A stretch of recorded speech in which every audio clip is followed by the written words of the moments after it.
चूरू लोकसभा क्षेत्र से कांग्रेस के सांसद राहुल कसवा बीकानेर में हैं, पंचायत राज सम्मेलन में शिरकत की है। राहुल जी, किस तरह से देखते हैं पंचायत राज का सम्मेलन महत्वपूर्ण है और तब महत्वपूर्ण है जब सुप्रीम कोर्ट और हाई कोर्ट को ये कहना पड़ रहा है कि चुनाव करवाइए। देखिए, वैसे तो आप पंचायती राज सम्मेलन के अंदर हमारे आदरणीय अध्यक्ष डॉक्टर साहब को पहुंचना था, पर टीकाराम जूली जी की मदर एक्सपायर होने के कारण वो नहीं आ पाए। हमने वो प्रोग्राम को लाइट ही रखा है।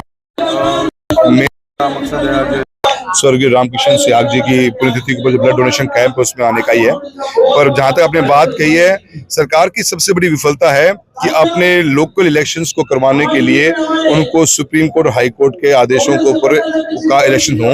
इसका मतलब ये है कि जब तक पंचायत राज का इलेक्शन नहीं होता, पंचायतों में काम नहीं पहुंचता और डेवलपमेंट न पहुंचने के कारण ही कोर्ट्स को इंटरवीन करनी पड़ी है। सरकार के पास न कोई उनका मिशन है, न कोई विजन है, न उन्होंने 2 साल में कुछ डेवलपमेंट करा पाए और आज पूरे गांव में विकास रुका बैठा हुआ है। अगर कोई भी गवर्नमेंट अगर डेवलपमेंट के अगर पैमाने को देखेगी तो पंचायती राज इंस्टीट्यूशन मजबूती से चाहिए आपको। सरकार विफल हुई है क्योंकि डेवलपमेंट का उनका एजेंडा रहा नहीं है और high court supreme court intervene कर रहे हैं, तो मैं समझता हूँ गवर्नमेंट का बहुत बड़ा फेलियर है। इलेक्शंस होंगे और इसका जवाब सरकार को मिलेगा। भारतीय जनता पार्टी को करारा जवाब इस देश राजस्थान प्रदेश की जनता देगी और मैं समझता हूँ कि सुपड़ा साफ पंचायती राज चुनाव में होने वाला है। लगातार राहुल गांधी ये बात कहते रहे हैं कि देश की जो शीर्ष संस्थाएं हैं वो दबाव में काम कर रही है, चाहे ईडी है, सीबीआई है, इलेक्शन कमीशन है।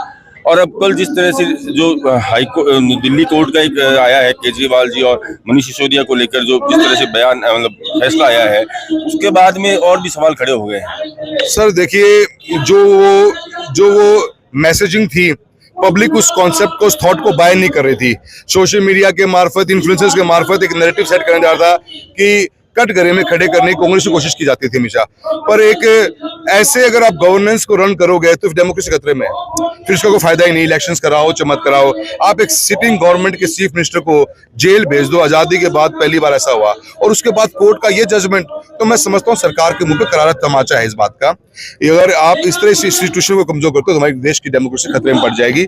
हमारा इतनी बड़ी पॉपुलेशन है, हम एक सिस्टम पे चलते हैं। अगर सिस्टम कोलैप्स हो गया, सिस्टम सरेंडर हो गया, सिस्टम कॉम्प्रोमाइज हो गया, तो हम समझते हैं हमारा कंट्री बहुत बड़ी प्रॉब्लम में आ जाएगा। कल का जो ये फैसला हुआ है, इसका मैसेजिंग बहुत लॉन्ग टर्म जाएगा और इन पब्लिक एट लार्ज में इसका इम्पैक्ट पड़ेगा।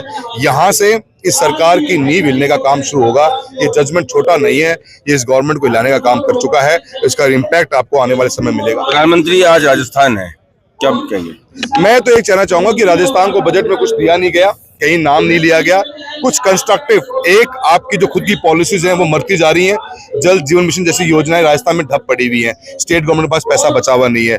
इंफ्रास्ट्रक्चर के नाम पे हमें कुछ मिला नहीं। हमारे हाईवेज चौक होते जा रहे हैं। जितने भी आप हाईवे देखो, दिल्ली जयपुर, दिल्ली किशनगढ़, दिल्ली से सीकर, जयपुर सीकर, अनेकों हाईवे चौक है। हमें नए हाईवे चाहिए। एक भी राष्ट्रीय राजमार्ग का काम राजस्थान में चल नहीं रहा। हमें इरिगेशन के ऊपर पैसा चाहिए। इरिगेशन की पोटेंशियल सिर्फ राजस्थान में बची हुई, हिंदुस्तान के अंदर, क्योंकि हम हनुमानगढ़ गंगानगर के बाद में हमारा पूरा एरिया खाली पड़ा हुआ है।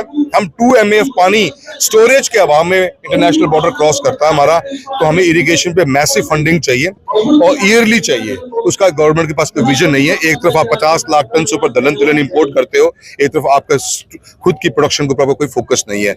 अनेकों प्रोग्राम है। स्कूली शिक्षा, हमारा यूथ बेरोजगार हो गया है। हर सेकंड ग्रेजुएट अनएम्प्लॉयड है because lack of investment. Rajasthan के अंदर पूरे हिंदुस्तान की FDI जो आई है इन लास्ट 2 साल में 1% भी राजस्थान में नहीं आई। So there lot of big issues, तो इसको भी गवर्नमेंट को फोकस करना चाहिए। और PM साहब ने डबल इंजन का वोट मांगे थे। जनलाल जी को इंजन बंद पड़े है, PM साहब की कर दें तो भलो होगा राजस्थान को। समधी जी आया, क्या बात हुई? समधी जी मेरे पिताजी को हालचाल पूछने आया और हालचाल पूछ के चला गया। दाढ़ी वाली कोई बात हुई? अब वो उसको पर्सनल विचार है, मैं तो आपको नहीं समझ रही है, कोई सलाह कोई नहीं। तो ये थे राहुल कसवा, जिन्होंने